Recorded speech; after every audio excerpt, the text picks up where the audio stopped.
नमस्कार बच्चों। अब हम पल्स विड्थ मॉड्यूलेशन टेक्निक के थर्ड और सबसे इम्पोर्टेंट मॉड्यूलेशन मेथड के बारे में चर्चा करेंगे और वो है साइनसोइडल पल्स मॉड्यूलेशन टेक्निक।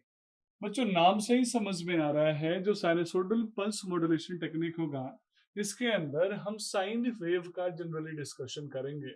तो इस मॉड्यूलेशन मेथड के अंदर नॉर्मली हम मल्टीपल पल्सेस को यूज करते हैं हाफ साइकिल में। जैसे मैं ट्रायंगुलर पल्स को यूज कर रहा हूँ, स्क्वायर पल्स को यूज कर रहा हूँ और साथ में साइनसोइडल पल्स को भी यूज कर रहा हूँ। और इन सभी पल्सेस को यूज करके मैं अपने सॉलिड स्टेट डिवाइस यानी थायरिस्टर को कंट्रोल कर रहा हूँ, ट्रिगर कंट्रोल कर रहा हूँ।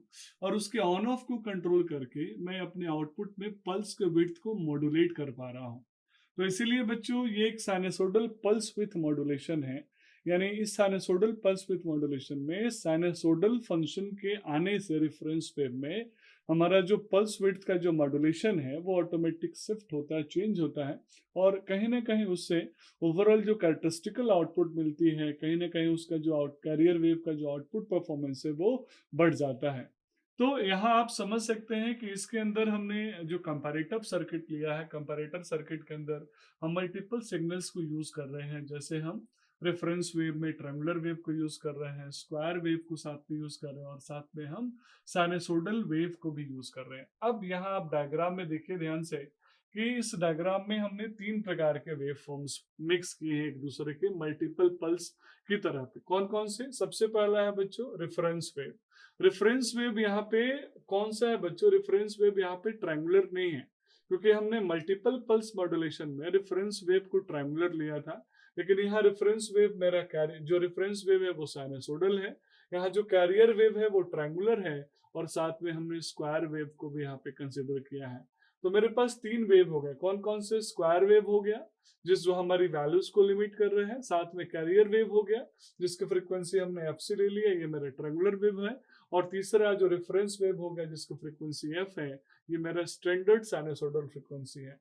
तो आप देख पा रहे होंगे कि कैसे एक कंप्लीट साइनसोइडल फ्रीक्वेंसी सिग्नल में जिसमें प्लस और माइनस साइकिल है, उसमें मल्टीपल कैरियर वेव यानी जो एफ सी है, मल्टीपल उसके ट्रायंगुलर वेवफॉर्म्स बन रहे हैं, नेगेटिव हाफ साइकिल में भी और साथ में पॉजिटिव हाफ साइकिल में भी। और साथ में एक सिंगल पॉजिटिव हाफ साइकिल हमारा आउटपुट वोल्टेज मिल रहा है स्क्वायर वेव का और नेगेटिव हाफ साइकिल मिल रहा है। तो आप यहाँ देख पा रहे होंगे कि कैसे हमने जो ट्रायंगुलर वेव है उस ट्रायंगुलर वेव के जो विड्थ को यहाँ पे कंट्रोल किया है पल्स विद मॉड्यूलेशन में, उसके लिए मैंने यहाँ पे रेफरेंस में जो मेरा रेफरेंस वेव है वो मैंने साइनसोइडल वेव लिया है। और उसी वजह से आप देख पा रहे होंगे कि इसकी विड्थ मॉड्यूलेट हो रही है। जैसे पहले स्टार्टिंग में जीरो से लेके जैसे ही सिग्नल साइनसोइडल वेव बढ़ना स्टार्ट हुआ तो इसकी विड्थ कम है, फिर आगे विड्थ की वैल्यू बढ़ी, बढ़ते गई बढ़ते गई बढ़ते गई और फिर उसके बाद विड्थ की वैल्यू घटती जा रही है। यानी विड्थ यहाँ पे मॉड्यूलेट हो रहा है, स्मॉलर विड्थ, लार्जर विड्थ, मोर लार्जर विड्थ और सबसे हाईएस्ट, फिर उसके बाद घटना चालू हो रहा है। तो यहाँ पे आप एनालाइज कर सकते हैं कि कैसे sinusoidal pulse with modulation technique के अंदर हम साइन वेव को रेफरेंस वेव बना के हम अपने कैसे सिग्नल को यानी जो इन्वर्टर का आउटपुट है उसको मॉड्यूलेट कर पा रहे हैं। तो बच्चों, यहाँ मॉड्यूलेशन करना काफी आसान है। मॉड्यूलेशन करके हम आसानी से आउटपुट वोल्टेज को वैसे ही सिम कैलकुलेट कर सकते हैं जैसा कि हमने calculation single pulse wave modulation के अंदर किया हुआ है। बच्चों, बाकी इसमें अगर हम कंपैरेटिव एनालिसिस करने की बात करें कि हमने जो सिंगल पल्स मॉड्यूलेशन है, मल्टीपल पल्स मॉड्यूलेशन है और साइनसोइडल पल्स मॉड्यूलेशन है, क्या चेंजेस किया, तो कंपैरेटिवली आप देख सकते हैं sinusoidal pulse single pulse modulation में मैंने सिर्फ एक सिंगल पल्स के विड्थ को कंट्रोल किया था और विड्थ भी कंट्रोलिंग मैंने सिंगल टाइम किया था 2D विड्थ के साथ। मल्टीपल पल्स मॉड्यूलेशन में हमने स्क्वायर वेव और कैरी और हमने रेक्टेंगुलर और ट्रायंगुलर वेव को और स्क्वायर वेव को मैंने एक साथ लिया था और उसके विड्थ को कंट्रोल किया था जिससे हमने थायरिस्टर को ट्रिगर किया।